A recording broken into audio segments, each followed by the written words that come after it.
Bunlar birbirlerine paralel olarak bakacaklar. Bugün size zargana takım yapılışını göstereceğim. Yemli ve ipekle.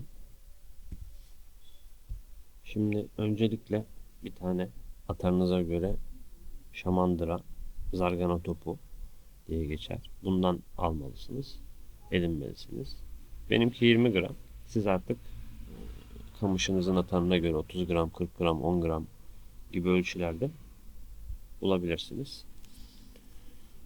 Misin olarak da 0,16'lık florokarbon kullanıyorum. Ama siz 0,25'e kadar yolu var bunun. Florokarbon olursa daha verimli olur. Ne kadar ince olursa verim o kadar artar. Ama iri balık olunca da kaçırma riskiniz var. Size birkaç tane püf noktadan da bahsedeceğim. Şimdi böyle narin misinelerde şu gördüğünüz şamandıranın kıç kısmı biraz tırtıklı olabilir. Yani buraya düğüm attığınızda çok yüksek verim alamazsınız. O yüzden ya furdönlü ya da klips gibi aparatlara direkt bağlayabilirsiniz arkadaşlar.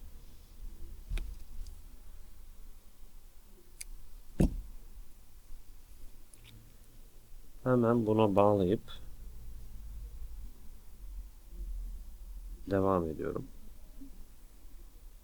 Düğümleri göstermiyorum. Zaten çoğunuz düğümleri biliyorlar. Birçok çeşit var. Herkes farklı bir düğüm kullanabilir. İşlevsel olması yeterlidir.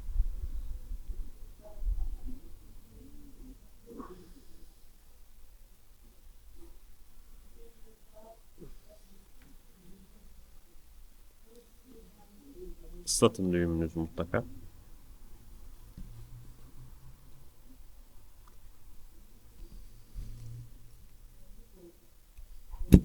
Bunu hazırladık. Topumuza takıyoruz. Şu şekilde. Boy da en az bir kulaç olmalı. Bir kulaç üstünde yapabilirsiniz ama altında yapmamayı tercih edin. Bir kulaçta iki kol boyunuz demektir. Yani kollarınızı iki yana açıyorsunuz. Bir kulaç eder. Şu an bu tam olarak bir kulaç. En sonunda kancamızı alıyoruz. 4 numara olur, 5 numara olur, 6 numara olur. Delikli olur, normal uzun olur, uzun pala olur, kısa pala olur. Fark etmez arkadaşlar. Herhangi birini yapabilirsiniz. Ben şu an kısa pala ve delikli kullanıyorum. Şöyle. Kanca boyu şurada önemli. Ne kadar büyük yaparsanız küçük balıkların alma olasılığı o kadar azalır. Yani tutmak istediğiniz hedef balığınıza göre kanca boyunuzu ayarlayın. Ben çok küçük kullanmıyorum ki minik balıklar yutamasın diye. Çünkü zargana yutarsa çıkarması biraz sıkıntı. Balık telef olabiliyor. Kurtarılamayabiliyor. O yüzden çok küçük kanca kullanmıyorum.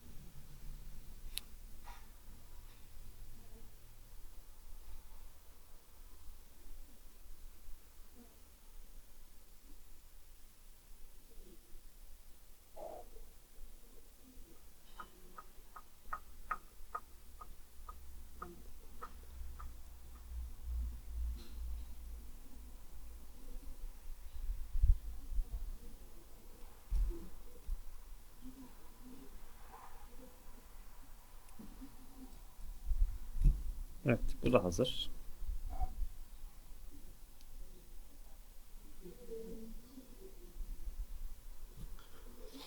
Top, klips ve kanca. Bir kulaç misine florokarbon olursa daha verimli olur. Olması şart mı? Değil. Yine de yakalayabilirsiniz. Ama olursa daha verimli olur. Şu kuyruktan girdin. İlerliyorsun. Ya 10 santimle 5 santim arası bir boy. İnce uzun yemlere tepki verir. Zargana. Daha çok cezbediyor. Tabii. Bak, bu boy iyi, tamam mı? Sonra bu en son kestiğin yerden şuradan kesiyorsun bunu. Bu bir tane fileto. Ama bunu ikiye böleceksin. İnce olacak. Çok kalın olmaması gerekiyor. Tabii.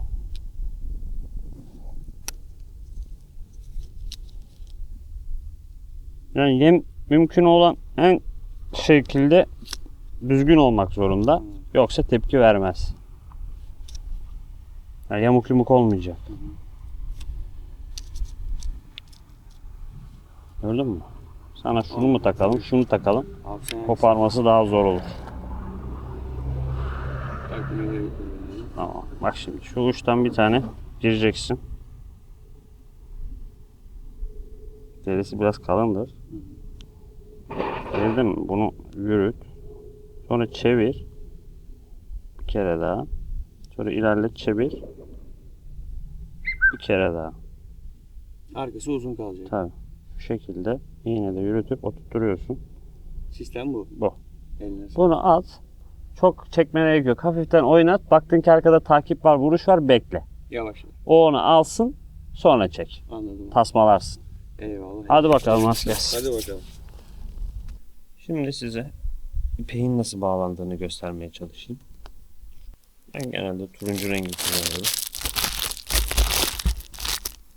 Şimdi arkadaşlar ipeği aldığınızda şu şekilde iki tarafında düğüm olduğunu görürsünüz. Bunlar birbirlerine paralel olarak bakacaklar. Şu şekilde. Bu tam orta kısımdan, yani şöyle bağlantı yapacaksınız. İki düğüm yan yana uzun şekilde kalacak. Görebiliyor musunuz bilmiyorum. Daha net göstermeye çalışacağım. Bağlantıyı atalım.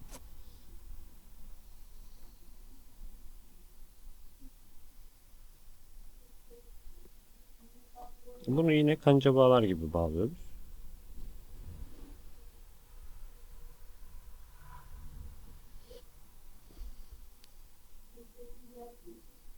Çoğu kişi bunu yanlış yapıyor olabilir. O yüzden buraya dikkat edelim. Yani ne olacak ki demeyin, emin olun veriminiz artar.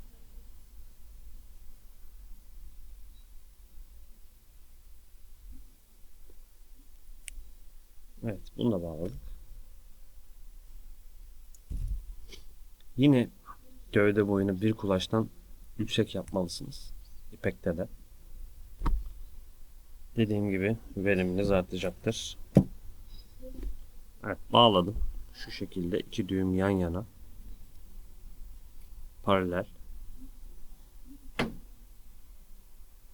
Yeminiz vuruş aldıkça, balık aldıkça ipeğiniz bozulacaktır.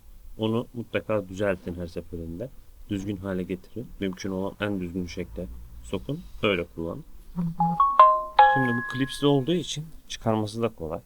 Baktığınız şamandıra ile verim alamadınız. Daha uzun atışlar yapmak istiyorsunuz. Veya balık tepki vermedi.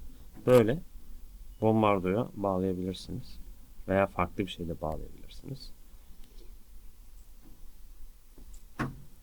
Bir kulaç. Zargana varsa tepki vermemesi çok zordur. Eğer tepki vermiyorsa etrafta avcı balık vardır veya avlanma içgüdüleri devreye girmemiştir arkadaşlar. Ona göre ayarlamanızı yaparsınız. Her durumda ipek veya yemli işlemeyebilir.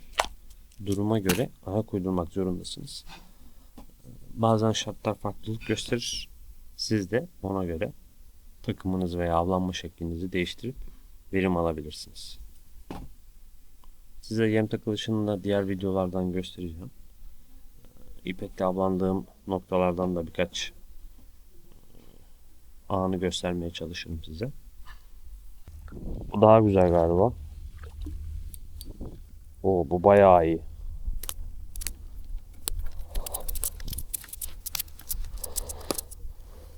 Şöyle gördüğünüz gibi ikinci zargana.